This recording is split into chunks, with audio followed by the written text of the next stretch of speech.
जंगल में चारों तरफ अफरा तफरी मची हुई थी।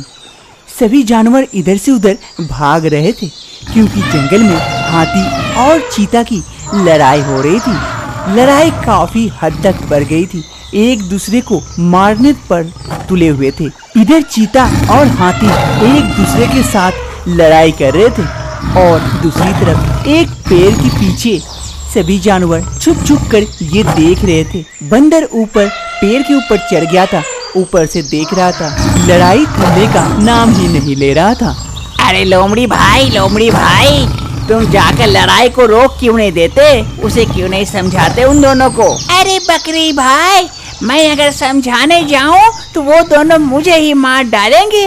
पागल हो क्या? मैं इस लड़ाई के बीच में जाऊंगा? हाँ, सही कह रहे हो। इस लड़ाई के बीच में हम सब में से किसी को नहीं जाना चाहिए। ये लड़ाई तो सिर्फ वही रोक सकता है। चलो सभी चलते हैं उसके पास। अरे गाय बहन, वो कौन रोक सकता है? तो अभी तक बुला क्यों नहीं रहे हो?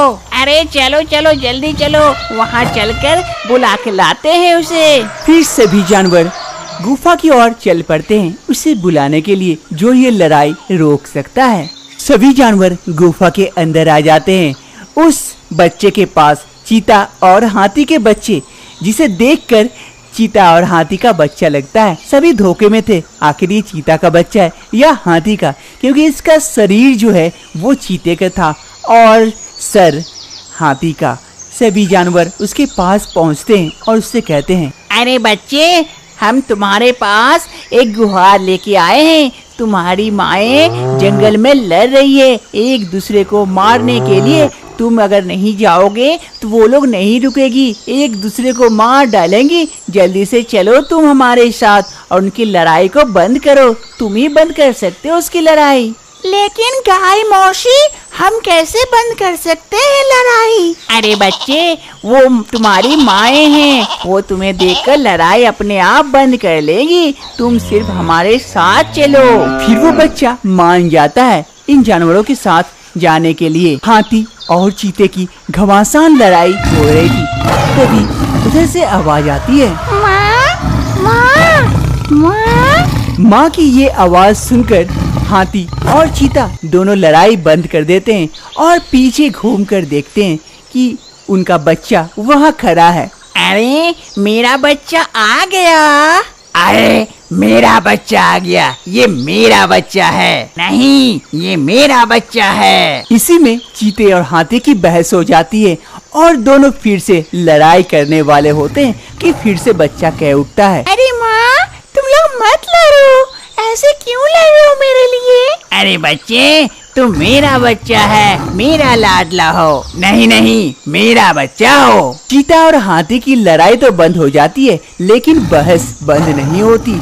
आखिर ये बच्चा किसका है? सभी जानवर इससे काफी परेशान थे। फिर सभी जानवर हिम्मत दिखाकर चीता और हाथी के पास आते हैं और बंदर भी पेड़ से उतरकर नीचे आ जाता है। तभी बंदर कहता है, अरे तुम लोग मत लड़ा करो ऐसे। जिसका बच्चा है उसका निर्णय हो जाएगा। कैसे होगा निर्णय? हाँ, अरे कल हम सभी मिलकर मीटिंग बुलाएंगे और वहाँ महाराज को बुलाएंगे। शेर महाराज आएंगे तो इसका निर्णय अवश्य कर देंगे। फिर जिसका बच्चा होगा वो अपने पास रखना। सभी जानवर बंदर की हाँ में हाँ मिलाते हैं। बंदर सही कह रहा है। हाँ, सही कह रहा है बंदर। हाँ, हमें इसकी बात माननी चाहिए। ठीक है, कल ही निर्णय हो जाएगा कि मेरा बच्चा मेरा होगा। हाँ, वो तो निर्णय के बाद ही पता चलेगा कि किसका बच्चा है। लड़ाई तो बंद हो जाती है, लेकिन कल के सूरज का इंतजार था कि कल कब होगा और निर्णय में क्या आएगा। सभी कल का इंतजार करते हैं। कहे अनुसार मीटिंग आज शेर की गुफा में होने वाला था। शेर महाराज अपने जगह पर बैठे हुए थे। सभी जानवर आ चुके थे शेर की गुफा में और सभी कोई नीचे खड़े थे। वहीं चीता और हाथी का बच्चा शेर के बगल में खड़ा था। अरे चलो सभा को शुरू करो। ये बताओ, तुम दोनों आपस में लड़ क्यों रहे हो? महाराज, ये बच्चा मेरा है, इसीलिए मुझे ये सौंप दीजिए। ये बच्चे को मैं रखूंगी। नहीं नहीं महाराज, ये बच्चा मेरा है। अरे रुको रुको, मैं देखता हूँ बच्चा को। अरे बच्चे, तुम किसके हो, जरा देखूं तो। शेर भी उस बच्चे को देखकर आश्चर्यचकित हो जाता है। अरे ये तो आधा हाथी और आधा चीते का बच्चा लग रहा है। अब इसका निर्णय कैसे किया जाए?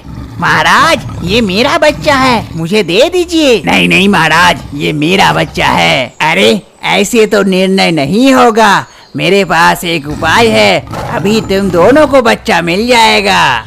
लेकिन महाराज, ये कैसे संभव है? एक बच्चा दोनों को कैसे मिल सकता है? हाँ महाराज, ये कैसे संभव है? अरे संभव है। अभी मैं इस बच्चे को 2 टुकड़ा करूँगा, आधा टुकड़ा हाथी को और आधा टुकड़ा चीते को दे दूंगा, फिर वो दोनों संतुष्ट हो जाएंगे अपने अपने बच्चे को लेकर। लेकिन महाराज, ऐसे करने से तो बच्चे की मौत हो जाएगी। अरे मौत हो जाएगी तो होने दो, उनको तो अपना बच्चा चाहिए ना, बस। हाथी और चीते को ये बात सुनकर काफी बुरा लगता है, उनकी ममता जाग उठती है और वो लोग दोनों कहते हैं, नहीं नहीं महाराज, इसकी 2 टुकड़े करने की कोई आवश्यकता नहीं है, आप इस बच्चे को चीते को ही दे दीजिए, कम से कम मेरा बच्चा जिंदा तो रहेगा, देख तो पाऊंगी। नहीं नहीं महाराज, आप इस बच्चे को हाथी को ही दे दीजिए, मेरा बच्चा जिंदा रहे, बस मैं यही चाहती हूँ। अरे देखो, तुम लोग दोनों इस बच्चे को रक्षा करना चाहते हो, लेकिन इस बच्चे को दूसरे को नहीं देना चाहते हो। ऐसा मत करो, एक काम करो, जब ये शकल हाथी का और शरीर चीते का लेके पैदा हुआ है, तो तुम लोग दोनों ही इसके माँ हो, तुम लोग दोनों इसको अच्छे से परवरिश करो और खुशी खुशी रहो, जाओ। शेर महाराज की बात चीता और हाथी दोनों मान लेते हैं और उस बच्चे को दोनों मिलकर लेकर चले जाते हैं। दोनों माओं का प्यार मिलता है उस बच्चे को।